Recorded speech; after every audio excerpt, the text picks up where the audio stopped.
저는 이 상승장이 그렇게까지는 가지는 않을 거라고 봐요. 전국적으로 뻗어나갈 거라는 생각은 저는 좀 잘못된 생각을 합니다. 그리고 심지어 전국적으로 뻗어나가도 안 돼요. 이거는 그야말로 풍선 터지는 겁니다.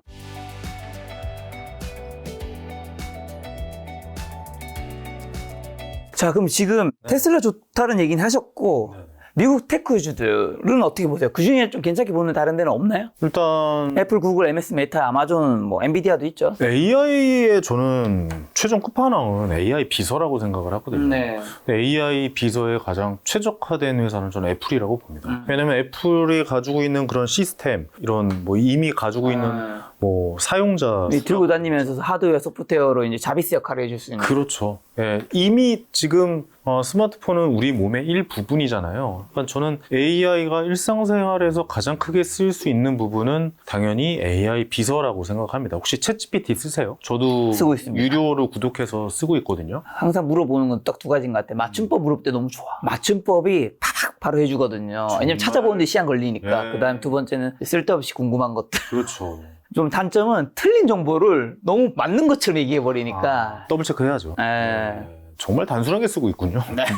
저는 얘랑 아이디어 회의를 해요, 요즘에. 뭐 예를 들어서 제가 막 그런 이야기를 했습니다. 안녕, 나는 황현이야. 나 옛날에 개그 콘서트에서 불편한 진실을 이라는 코너를 했었는데 만약 너라면 코너 제목을 어떻게 짓겠니? 그래서 한 10개만 뽑아봐 했더니 막 제목을 막 뽑는 거예요, 얘가. 근데 막 그런 것도 있어. 막 미필적 고의. 근데 황현이의 미필적 고의. 뭐 이거 괜찮겠는 거예요. 불편한 사람들과 뭐 이런 거에 대해서 막 묘사를 하고 제목에 대해서 막 10개 뽑는데 웬만한 개그맨들보다 아이디어가 좋은 거를 느꼈어요. 그리고 저는 얘를 학습시켜 놨거든요. 그다음에 어떤 무슨 뭐 이미지를 뽑을 때나 뭐 예를 들어서 저는 회사 로고를 이번에 저희 회사 주식회사 생각발전소라는 회사 로고를 챗GPT를 통해서 그 로고를 만들어서 그 로고로 명함을 제작을 했어요. 그러니까 이게 이제는 실생활에서 정말 이게 가능한 부분들이 온 거잖아요. 근데 이거는 이제 도처에 깔려있는 정보에 의해서 된 건데 만약에 AI 비서라면은 더 디테일한 상황까지 그때 아까 말씀드렸던 자비스처럼 내 일상을 모든 거를 다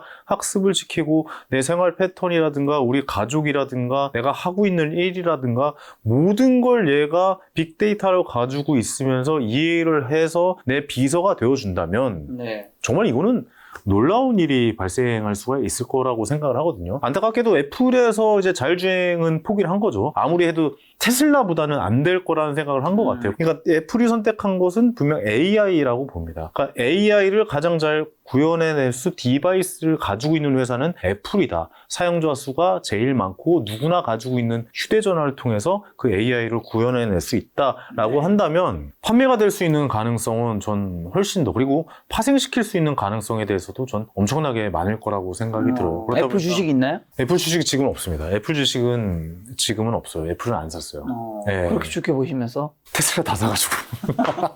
그럼 AI 열풍이 전 세계적인 이 투자 심리는 언제까지 갈까요? 언제 끝날까요? 저는 시작도 안 했다고 봐요. 네, 왜냐면 이제 AI 아까도 말씀드렸다시피 삽을 만들기 시작했습니다. 이제 금광 캐야죠. 그 금광은 어디가 될지 모르겠습니다. 그게 애플이 됐든 무슨 아마존이 됐든 메타가 됐든 뭐 페이스북 메타가 됐든 뭐 좀 테슬라가 됐든 뭐 어느 회사로 엮일지는 잘 모르겠지만 분명히 뭐 바이오 회사가 됐든 어느 쪽으로는 분명히 파장이 계속해서 새로운 산업들이 등장을 할 거란 말이죠. 그 지점을 우리는 생각을 해봐야 된다고 봅니다. 지금은 그냥 눈에 보이는 기초공사 하는 단계라고 저는 보거든요. 기초공사. 엔비디아 칩을 사서 AI 칩을 사서 이 AI로 뭔가를 해내려고 하는 그 순간.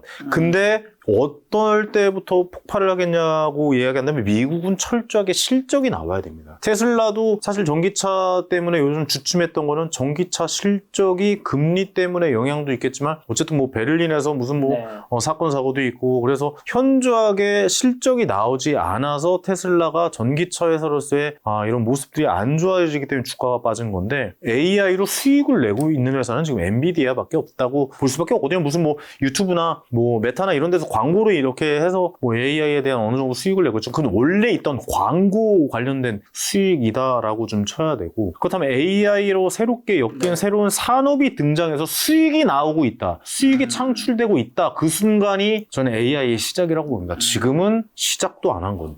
뭐 이렇게 저는 생각하고 있습니다. 이거 뭐 제 짧은 생각입니다. 자, 또 이 개그맨 황현희 대표님의 전문 분야는 사실은 또 부동산이죠. 부동산을 하는 액수가 훨씬 크죠. 네, 올해 1월에서 8월 수도권 부동산 시장 집값 상황 어떻고 요즘 사람들 심리 어떻게 보세요? 저는 개인적으로 주식을 왜 하냐라고 물어보면은 부동산을 하기 위해 주식을 한다. 뭐 네. 이렇게 좀 표현을 하는 편이거든요. 왜냐면 시드머니를 주식으로 좀 많이 불려 놔야 된다는 생각 때문에 주식을 그래서 하는 거고, 저는 사실 부동산을 굉장히 좋아하는데 지금 분위기가 상승장으로 접어들고 있다. 네. 뭐 이렇게들 많이 표현하고, 그래서 제가 얼마 전에 가봤어요. 어저께 가봤어요. 어저께 부동산에 가봤는데 지금은 약간 좀 소강 상태로 들어온 것 같아요. 그러니까 거래할 사람들은 이미 좀 거래를 많이 좀 끝내놨고, 거래량 자체가 좀 많이 확 줄어드는 그런 상황인 것 같고, 뭐 이런 상승장이 나라 입장에서도 굉장히 좀 두렵겠죠. 왜냐면 지난 정권도 사실 어떻게 보면 부동산의 영향으로 좀 안 좋은 결과를 맞이했다라고 봐도 과언은 아니잖아요. 그럼 지금 이 분위기에서 부동산이 상승한다? 더 크게 상승한다? 폭등장이 온다? 그러면 다 흔들리거든요. 그러니까 지금은 규제를 낼 수밖에 없는 상황이에요. 그 대표적인 규제가 대출 규제입니다. 대출 맞아요. 규제. 대출을 끊어버리는 거죠. 이건 당연한 겁니다. 왜 그런지 좀 설명을 드리면은, 우리가 집을 사야 되는 거잖아요. 그러니까 2015년부터 움직였거든요. 2014년 말, 15년에 꿈틀꿈틀에다가 2017년 파리 부동산 대책, 2019년 9.13 대책, 그 다음에 2021년까지 큰 상승장이 3번이 있었는데, 그걸로만 따져도 거의 한 9년? 9년까지는 아니군요. 한 6년, 7년 오른 거예요. 6년, 7년? 엄청나게 상승장이 왔고, 젊은 세대가 이 상승장을 처음 겪어본 거예요. 20, 30대가. 김 작가도 그렇잖아요. 이번 상승을 처음 겪어본 거예요. 네. 그 전에 관심도 없었을 거고. 이번 상승장을 처음 겪다 보니 사람들의 마음속에는 아직도 서울의 부동산에 진입을 해야 된다는 마음이 남아있어요. 저는 이걸 왜 설명드리냐면, 경제학을 이기는 학문은 전 딱 하나 있다고 보거든요. 저는 심리학이라고 봐요. 경제학을 이기는 학문은 심리학이다. 심리로 움직이는 거기 때문에 이게 AI로도 이 투자는 못 맞추는 거다라고 생각을 하거든요. 근데 결국 이 심리들이 작동을 하는 거죠. 엄청나게 상승장이 있다가 2021년 말부터 이제 하락장이라고 보기도 민망할 정도로 약간의 조정장이 있었죠. 조정장이 있다가 이번 상승을 앞두고 지금 가장 크게 생각해야 되는 건 금리예요, 역시. 금리가 9월 달부터 내린다라는 건 많은 사람들이 알고 있고, 네. 근데 금리는 올해는 분명히 내릴 것이다. 그러니까 이런 사실들을 알고 있다 보니 그 심리가, 그 올랐던 상승장을 봤던 심리가 아직 살아 있는데, 이번 기회, 이번 조정장이 아니면 아파트를 진입할 수 없겠다라는 심리와 엮이면서 이 상승장에 뛰어든 사람이 굉장히 많아요. 어떻게? 대출을 받아서 고정금리가 아닌 변동금리로. 왜냐면 금리가 떨어질 것이라는 걸 미리 선반영하거든요. 요즘 부동산 시장이 약간 저는 좀 특이하다고 보는 게, 약간 주식장처럼 움직여요. 이게 저는 유튜브의 영향도 좀 있다라고 보거든요. 그러니까 유튜브에서 막 이런 갖가지 정보들이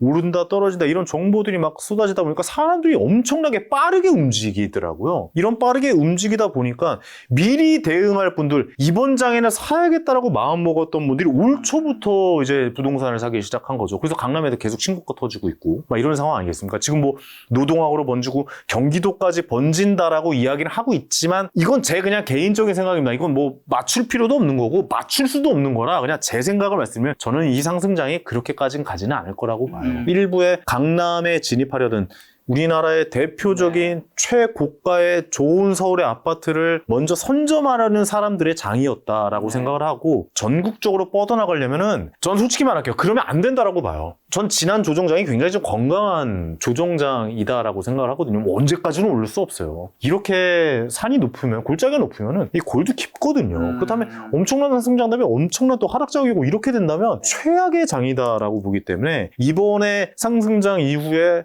어느 정도의 조정장이 있었으면은 그 상승했던 곡선 정도까지만 그 가격을 유지하는 게 저는 정상적인 상황이라고 봅니다. 지금 보니까 약간 강남이나 이런 데는 그 예전에 약간 빠졌던 금액이 다시 회복이 되고 있고, 심지어 신고가가 터지는 것은 그렇게 많지는 않습니다. 한두 군데 정도 나오고 있거든요. 그렇다 보면은 이런 장은 상승세가 계속 진행되는 그런 장이다라기보다는, 이전에 진입하지 못했던 사람의 칼을 갈았던 사람의 칼을 깊숙이 꽂아 넣었던 장이다. 준비를 했었던 사람들, 돈을 마련했었던 사람들, 그다음에 대출을 있는 대로 끌어낼 수 있는 사람들의 그런 장이었기 때문에 전국적으로 뻗어나갈 거라는 생각은 저는 좀 잘못된 생각을 합니다. 그리고 심지어 전국적으로 뻗어나가도 안 돼요. 그렇게 올랐다가는 이거는 그야말로 풍선 터지는 겁니다. 예, 올랐다가 약간 조정됐다가 또 강력한 상승장이 온다? 이거는 진짜 빵 하고 그러니까 버블이 터질 수도 있는 시기이다 보니까 지금 오히려 이런 상승장은 저는 집을 세 채나 가지고 있는 사람으로서 말씀드리지만 그렇게 반가운 장은 아니에요. 사실 어느 정도 횡보를 더 유지하는 장이 맞다라고 생각하고 이전에 상승했던 물량을 약간 더 회복하는 그런 구간으로 마무리가 돼야 된다고 생각하고 정부가 가만두질 않을 겁니다. 정부가 대출 규제를 지금 2주택자 아예 또 끊어버렸죠. 이런 대출을 계속 옥죄고 DSR 규제를 계속 한다면 정부는 계속 규제를 하나는 아니 그럼요. 계속 규제입니다. 그러니까 이건 대출 규제예요. 결국 돈줄을 막는 건데 지금 뭐 집을 대출 없이 살 수 있어요? 거의 그건 불가능하다라고 봐야죠. 뭐 갭 투자하는 뭐 이런 사람들까지 대출 다 막으니까 그렇게는 불가능하다고 보니까 요 상승장은 아마 이 정도에서 마무리돼야 되지 않을까라는 개인적인 희망사항을 좀 담고 싶어요. 그러면 이제 요 상승장 말씀해 주셔서 어쨌든 그럼 바닥은 다지고 상승을 했다고 보여야 될까? 아니면 요즘에도 다시 폭락으로 간다? 아이 그건 아닙니다. 그렇게까지 보시진 또 않고. 제가 저번 방송에서 했던 말 혹시 기억나시는지 모르겠는데 여러분들 죽었다 깨어나도 2017년에 아파트 가격으로 가진 않는다라고 얘기했던 거 혹시 맞아, 얘기하셨습니다.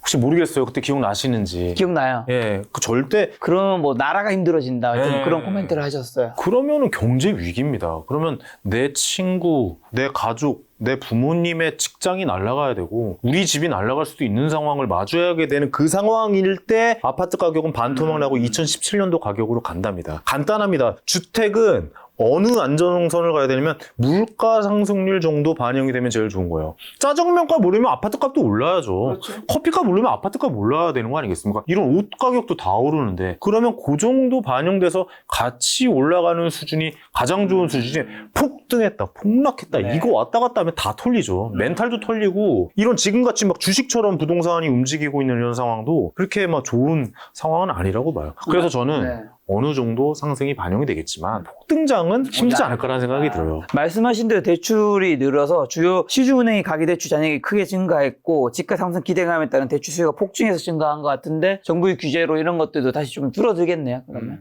그렇죠. 아무래도 지금 지난 정부와 다르게 얘기했던 건 이번 정부는 자유시장 경제 원칙에 부동산을 맡기겠다라는 거 아니에요. 네. 그러니까 이전에 냈던 정책이 뭐냐면 그린벨트를 좀 풀어서 공급을 늘리겠다.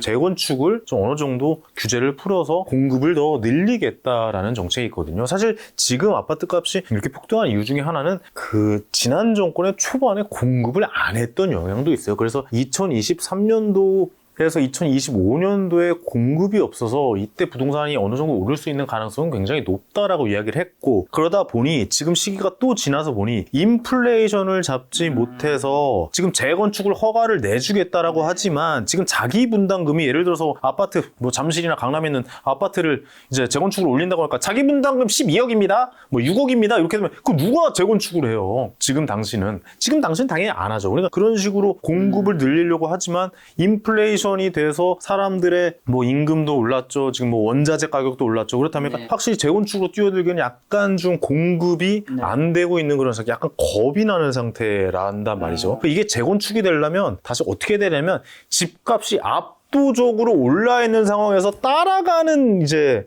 그 정도 내도 그 집값으로 따라간다면 나는 갈게요라고 해야 이제 재건축이 시작인 네. 건데 그런 공급들이 있으면은 어떻게 보면 집값은 더 괜찮아지는 상황이 올 수가 있는 거죠. 근데 그 선순환이 뭐냐면 먼저 기존의 아파트들이 폭등을 한 다음에 이제 재건축을 하겠다라고 이제 나오는 거예요. 왜냐면 12억씩 내고 그 재건축하기는 지금 쉽지는 않은 지금 상황이란 말이죠. 결국에는 어떻게 해야 되냐면 맞는 말이면 저는 공급이 좀 있어야 된다라고 생각을 하는 사람이기 때문에 결국 공급을 늘려야 자유경제 시장에 맡긴다면 공급을 늘려야 자유롭게 좀 풀어줘야 시장은 잘 순환이 된다라고 생각합니다. 공급을 말씀해 주셔서 서울 같은 경우에 공급이 부족해서 특히 26년 되면 너무 부족해서 집값이 더 오를 가능성이 있다고 하는데 지금 뭐 공급 대책 정부가 펼치고 있긴 하지만 24년이면 아무리 빨라도 2027년일 텐데 네. 그런 것들이 반영되는데 시간이 걸릴 거잖아요. 그렇죠. 저도 그렇게 생각을 해요. 그러니까 2026년, 25년도 사실 공급 문제 때문에 분명히 뭔가 좀 이야기가 나오겠죠. 근데 뭐 김포 신도시 이야기도 나오고 있고 뭐 그린벨트 푼다라는 이야기가 나오고 있는데 사실 지금 이미 많이 올라와 있는 상황에서 더 더 지금보다 폭등한다라고 하기에는 뭐 어떤 정책이 저도 나와야 된다고. 그러니까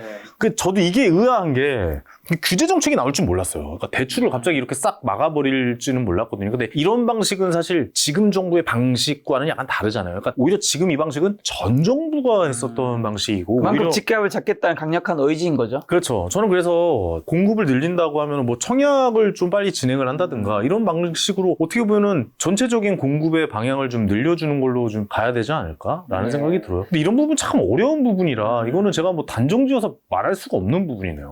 네. 그리고 이제 아까 전에 또 강남 집값들이 이제 신고가 찍는 경우도 있다고 해주셨는데 똘똘한 한 채에 대한 선호 현상으로 강남 3구가 특히 많이 올랐잖아요. 그러면 이제 지금 말씀하신 거는 이게 서울과 수도권의 집값이 많이 올랐는 부분이 있는데 이 지방으로까지는 많이 안 퍼질 것이다. 그리고 상승장도 폭등장까지 가지 않을 것이다 하셨는데 그럼 강남 3구도 이제 상승이 그래도 어느 정도 이제 멈춘다고 보시는 건가요? 절실하게 그러니까 거래가 많이 나지는 않을 것 같아요. 거래가 많이 날 수가 없죠. 대출을 이렇게 막았는데.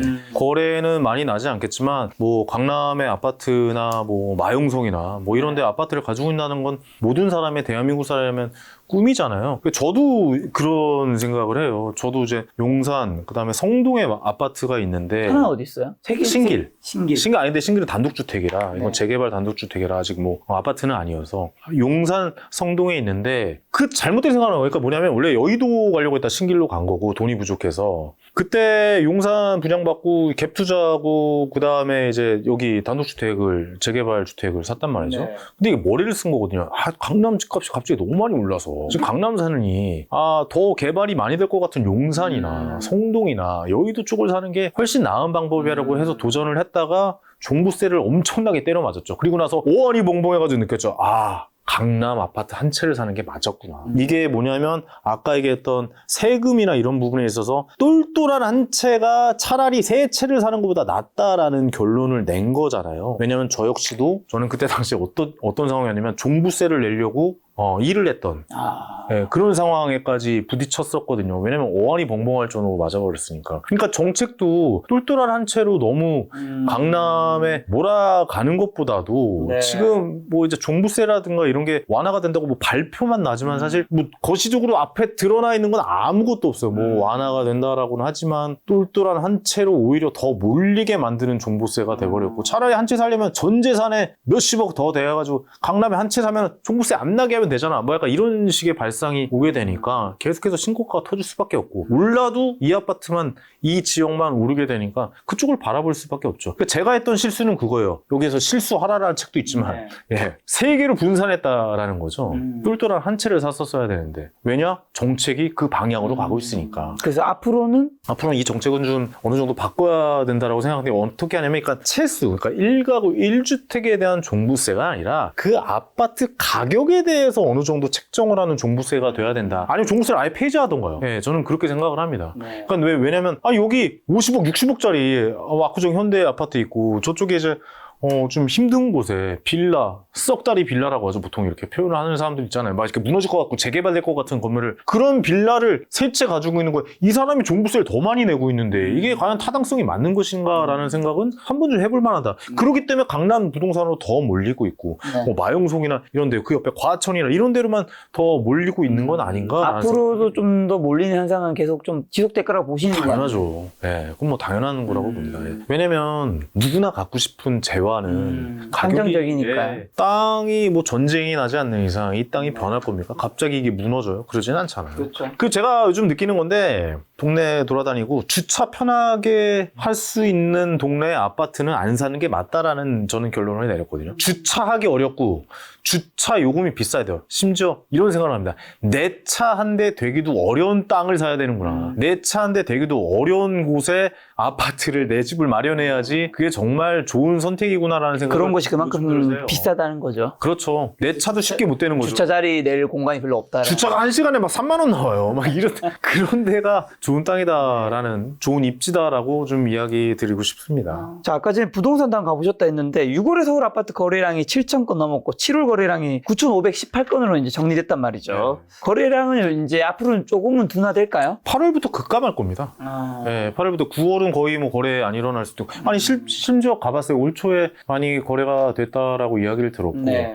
제가 사는 곳 저 용산 쪽의 이야기인데 실제로 올 초에 움직이셨던 분들이 상당히 많았나 봐요. 그러니까 규제가 그러니까 오른다라는 소식이 남들한테 들리기 전에 움직이셨던 분들이 꽤 있고 그 소식이 들리고 나자마자 움직이셨던 분들도 꽤 많아서 7월, 8월 6월, 7월까지 간 것 같아요. 근데 이제 대출 규제 풀린다라고 해서 이런 이야기, 뭐 규제 이야기, 뭐 DSR 얘기, 뭐 이런 거 나오는 거 보니까 9월부터는 아마 급감할 가능성이 그러면 높다고 그 봅니다. 급감이 집값 하락가는 같이 생각하면 안 되는 건가요? 아니면 그냥 거래가 좀 떨어진다고? 이게 뭐냐면 보통 규제가 나오잖아요. 네. 이게 뭐 예를 들어 옛날에 뭐 파리 부동산 대책, 뭐 9.13 대책 나오잖아요. 네. 이리고 나서 한 2달, 3달은 멈춰요. 왜냐면 이 규제의 빈틈을 찾아내거든요. 사람들은. 이 자본주의 사회가 이래서 무서운 겁니다. 이 규제의 빈틈을 찾아내서 그 빈틈을 공략하는 게 있어요. 근데 지금 대출 조인다고 하잖아요. 대출 조여서 이제 뭐 2주택자 뭐 막는다 그러고 뭐 전세 끼고 사는 거 막는다라고 그러잖아요. 그럼 이 규제 모르겠어요. 이건 누가 찾아낼지 안 찾아낼지 모르겠지만 이 규제에 분명히 빈틈을 찾아내는 뭔가가 나올 거란 말이에요. 그때까지는 아무래도 거래량이 터지지 않을 것이다. 뭐 그렇게 말씀드릴 수 있고 올해 말까지는 네. 일단 저는 이렇게까지 크게 번져나가지는 않을 것이다라고 생각이 듭니다. 자, 그러면 이제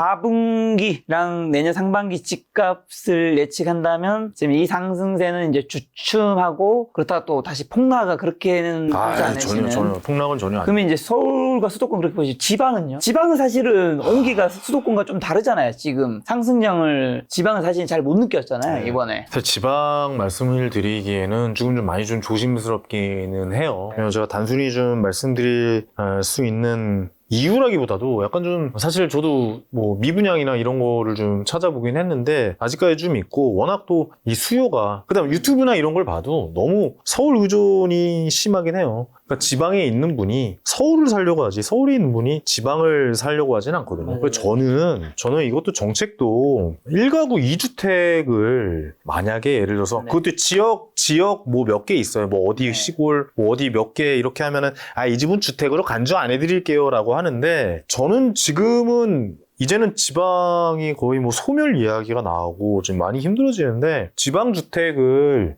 2주택까지는 보유할 수 있는 정책으로 좀 바꿔주는 것은 어떤가? 라는 생각도 좀 하거든요. 왜냐면 뭐 예를 들어서 이제 주 4일제란 말이에요. 주 4일제가 들어가면은 3.5일은 서울에서 일자리에서 일하고 3.5일은 뭐 쉬어야 되는 이제 그 공간을 찾아야 된단 말이에요. 그럼 충분히 주말 주택 이용할 수 있는 활용 방안이 많이 나오거든요. 저는 많이 나올 수 있다고 봐요. 향후에 자율주행까지 시행이 된다면 엄청나게 저는 지방 주택도 활성화될 수 있다라고 보네요. 부동산 지도가 바뀔 거라는 생각이 들어. 뭐 양평의 단독주택이라든가 무슨 저쪽 가평부터 시작해서 저쪽 춘천, 저쪽 양양. 그 다음에 저쪽 속초, 저쪽 이제 고성, 막 이런 쪽도 그렇고, 서해 쪽도 그렇고, 막 이런 상황인데, 이렇다면, 개인이 뭐 집은 서울에 한 채 있다고 해서 2주택을 뭐 지방에 보유할 수 있는 것까지 좀 풀어준다면 이러면 지방에도 부동산이 어느 정도 온기가 올 텐데 지금은 절대 안 하겠죠. 왜냐? 자칫 잘못 전국적인 집값 상승을. 네. 자칫 잘못 건드렸다가 전국적인 집값 상승이 나면은 이거는 지금 정책을 하시는 분들 입장에서 굉장히 당황스러운 일이기 때문에 근데 만약에 집값의 조정이 길어지고 어느 정도 그렇다면은 이런 정책도 나올 수 있을 거라는 걸 이제 우리가 생각을 해야죠. 왜냐? 우리가 그 이전 정부 때 경제부총리가 나와서 여러분들 빚내서 집 사세요 하는 시기도 있었잖아요. 그 시기가 오려면은 저는 굉장히 좀 부동산 시장이 얼어붙어야 된다고 생각하는데 이미 지금 제가 아까 말씀드렸다시피 경제학을 이길 수 있는 건 심리학이라고 그 부동산 상승을 경험했던 그 젊은 세대의 심리와 어르신들의 그 서울 아파트에 대한 욕망이 욕망이라고 표현해서 좀 그렇지만 이 서울 아파트에 대한 이런 사랑이 아직까지도 많이 넘치고 있다. 지금은 약간 죄어주는 게 맞는 정책인 것 같아요. 그러니까 이번 정책은 되게 저는 잘 낸 거라고 봅니다. 어떻게 보면. 자, 그럼 수도권을 좀 돌아서 수도권에 계신 무주택자, 1주택자 분들은 지금 9월 지금 어떻게 해야 됩니까? 그러니까 이걸 재는 것 자체가 나는 의미가 없다라고 생각을 해요. 그러니까 부동산은 1가구 1주택은 나라에서 준 유일한 혜택이라고 좀 누누이 말씀드리는데 1가구 1주택은 그러니까 주변에 그래도 그나마 이제 주식으로 돈 벌었다는 사람보다 아파트로 돈 벌었다는 분이 많은 거는 길목을 지키고 있어서 그래요. 길목을 지키고 있어서 이 사이클과 걸리기 때문에 그렇거든요. 이 상승 사이클 뭐 돌고 돈다라는 얘기가 있잖아요. 예, 뭐 패션과 유행은 돌고 돈다. 집값도 돌고 돌거든요. 상승했으면 당연히 하락도 있는 거고. 우리 토톨라니의 그 달걀 모형 기억나잖아요. 상승했으면 당연히 하락이 있고 또 상승장이 있고 또 하락장도 있고 분명히 있거든요. 근데 집은 사고 팔고가 쉽지 않기 때문에 지키고 있다 보면 또 한 바퀴 돌다 보면 걸리기 때문에 이게 상승장으로 올라간다라는 거죠. 근데 막 주식도 마찬가지지만 집값을 최저에 잡아서 최고의 가격까지 기다려야지. 막 이런 거는 정말 무의미하다. 그리고 막 그런 분들 계세요. 무주택이신 분들 자기가 보고 싶은 것만 보고 희망사항을 이야기하시는 분인데 나는 집 50% 빠질 때까지 안 사. 막 이런 분들도 계시고 지금 집값 박살 나야 돼 라고 이야기하시는 분도 계신데 그럴 일은 거의 없다라고 보셔야 돼요. 그런 마음으로는 절대 주택을 구입을 하실 수가 없다. 그거는 다시 한번 생각을 해보셔야 된다. 그러니까 되게 웃긴 게 주변에서 봐도 무주택자분은 집값 떨어진다라는 영상만 찾아보고요. 그러니까 유주택자들은 집값이 오른다는 영상만 본단 말이죠. 그게 본인 이해관계였겠어요. 예. 그 내가 가지고 있거나 가지고 있지 않아서 그렇거든요. 근데 그 편견을 좀 부셔보고 내가 집을 필요로 한다면 어느 적정한 가격에서 내가 무리하지 않는 뭐 영끌 이런 걸 줘야 한 저는 일가구 주택은 나라에서 주는 유일한 혜택이다라고 생각합니다. 여러분이 생각하는 그런 하락장 사실 상승장만큼이나 오기가 어렵습니다. 그거는 미국에서부터 무슨 뭐 상상하지도 못한 뭐가 터져야 돼요. 그리고 주택이라는 거는 잘 봐요. 집 가지고 있고 주식 가지고 있고 비트코인 가지고 있고 샤넬 가방 가지고 있어요. 롤렉스 가지고 있고 NFT 가지고 있어. 뭐부터 팔 거예요? 저 끝에 저 끝에부터 팔아죠. NFT 팔아야 되고 샤넬 팔아야 되고 롤렉스 팔아야 되고 비트코인 팔아야 되고 주식 팔아야 되고 그다음 뭐 팝니까? 마지막이 집이에요. 왜냐면 우리 집이 가족이 사는 우리의 삶의 공간이란 말이죠. 그렇기 때문에 집값이 생각보다 잘 버티고 있는 건 마지막까지 버티고 있기 때문입니다. 그러니까 경제 위기가 와도 코로나 때도 사실 엄청난 하락장이 만나서 다행히 V자 반등으로 올라가기 때문에 부동산까지 크게 영향이 안 온 거란 말이죠. 그러니까 이런 걸 전체적으로 생각한다면 부동산이 그렇게 된다면 정말 큰 문제가 다이나마이트급이 터지는 겁니다. 그런 거를 오기를 바란다면은 그건 정말 그 잘못된 생각이고 내가 집을 사겠다라는 마음이 있으시면 어느 정도 지금부터 계획을 세워서 대응하는 영역으로 들어오셨으면 좋겠어요. 무조건적으로 너무 거품이야. 안 돼. 우리나라는 저래서 망해. 일본처럼 될 거야. 일본에도 그 메인 거리 록봉기나 저기 하라주쿠나 이런 안 빠졌습니다. 일본의 도쿄 시즌2 그 다 외곽. 일본 도쿄는요. 우리나라 그 일산, 경기도, 분당 다 합친 만큼의 크기예요. 그러니까 집이 공신이 났다는 거는 그 외곽 쪽에 좀 많이 났다라는 거지. 그걸 자꾸 대입시키는 것도 굉장히 큰 무리수다. 예, 여러분들이 벌어지는 일들 그 요행에서 끝나고 사실 좀 현실적으로 바라보셨으면 좋겠다. 그럼 수도권 기준에서는 어떤 지역, 어떤 물건 사야 하는 게 좋을까요? 서울 사야죠. 뭐. 서울에서 혹시 어디? 압구정동 현대아파트 사면 돼요. 돈 많으면. 한마디로 지금 말씀하신 거는 내가 살 수 있는 선에서는 제일 좋은 입지를 사는 게 당연하죠. 가장 좋다. 당연합니다. 이건 너무 당연해서 뭐라 드릴 말씀이 없어요. 그럼 혹시나 지금부터 한 10년 뒤에 수도권에서 지금보다 훨씬 좋아질 입지는 좀 그래도 조금 다를 수 있잖아요. 질문이. 더 서울로 몰릴 것 같아요. 솔직히 말하면 지금부터 10년 뒤도 저는 뭐 제 짧은 생각을 좀 말씀드리면 결국에 지방에 인구가 많이 줄잖아요. 벌써 우리 아들 유치원 다니고 있는데 유치원에 가보면 아이들이 많이 없어요. 운동회를 하는데 이게 운동인지 무슨 동네 잔치인지 구별이 안 걸. 우리 때는 막 입학식 막 바글바글하고 바글바글했죠. 인구가 많이 줄어들면은 사람들은 모여서 살 수밖에 없거든요. 그럼 중앙 집중적으로 바뀔 수밖에 없어요. 그럼 지방 땅을 활용을 해야 되잖아요. 저는 이 지방 땅의 활용이 앞으로 AI 시대에 아마 데이터 센터나 이런 뭐 UAM이나 이런 일자리, 뭐 반도체 클러스터나 뭐 이런 일자리로 많이 좀 확장되어 갈 거니까 그곳에서 일할 거를 찾고 있는 분들 그 주변에 살 수밖에 없고 거기에 이제 근무할 수밖에 없는 이런 환경들이 점점 더 늘어날 것 같거든요. 그러니까 많은 분들이 오히려 더 서울에 집중을 할 것 같다라는 생각이 듭니다. 그래서 이왕 만약에 좀 주택을 산다면 서울에 있는 주택을 선택하시는 게 물론 다 사고 싶지만 사실 내 가지고 있는 환경이 안 된다라고 생각하시는 분들은 갈아타기를 좀 스텝 바이 스텝으로 가는 거죠. 예, 뭐 처음부터 압구정동 현대아파트 사는 사람이 누가 있습니까? 없죠. 예, 그런 사람은 절대 없기 때문에 부동산도 항상 관심을 갖고 연애한다라고 생각하고 재건축에 관심이 있으면 다 외워야죠. 재건축에 관련된 것도 다 외워보고 그 지역도 한번 가봐야 돼요. 그리고 제일 처음 부동산의 시작은 우리 동네에 무슨 아파트가 대장인지 그 가격 다 외우고 계셔야 됩니다. 재건축하려면 그 재건축 아파트들 다 외워야 될 거예요.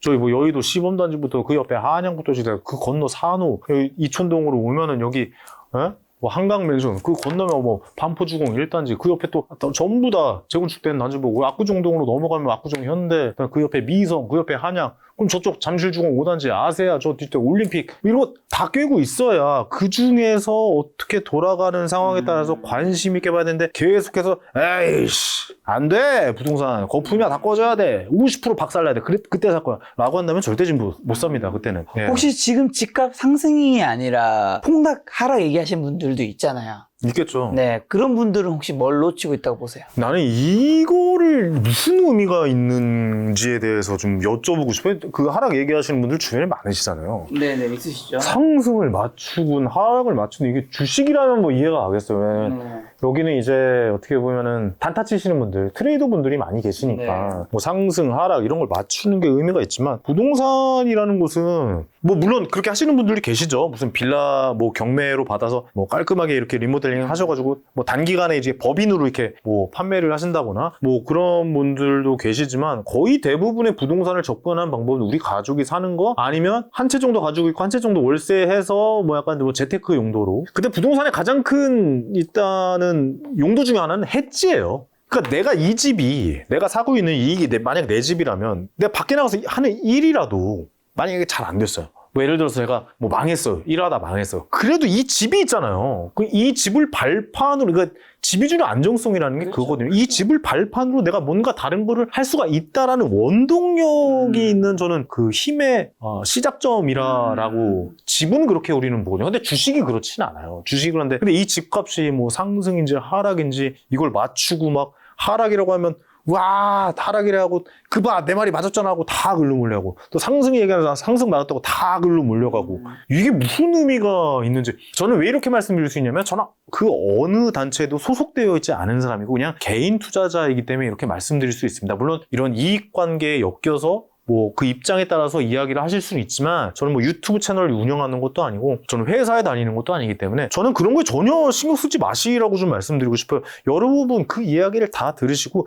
결정은 여러분이 하셨으면 좋겠다라는 얘기를 꼭 좀 드리고 싶어요. 이거 제가 나올 때마다 말씀드리는 건데 상승론자 하락론자 이 집에 이게 뭐가 중요합니까? 잘 주식은 그런 걸 봐도 되겠지만 이 집은 그냥 내 삶의 원동력이라 생각하시고 접근을 해보시고 갈아타기 용도로 계속해서 좀 이용해 보시는 것도 해지의 용도로 이용을 해보시는 게 저는 가장 큰. 근데 집은 샀다 팔았다 하는 거 아닙니다.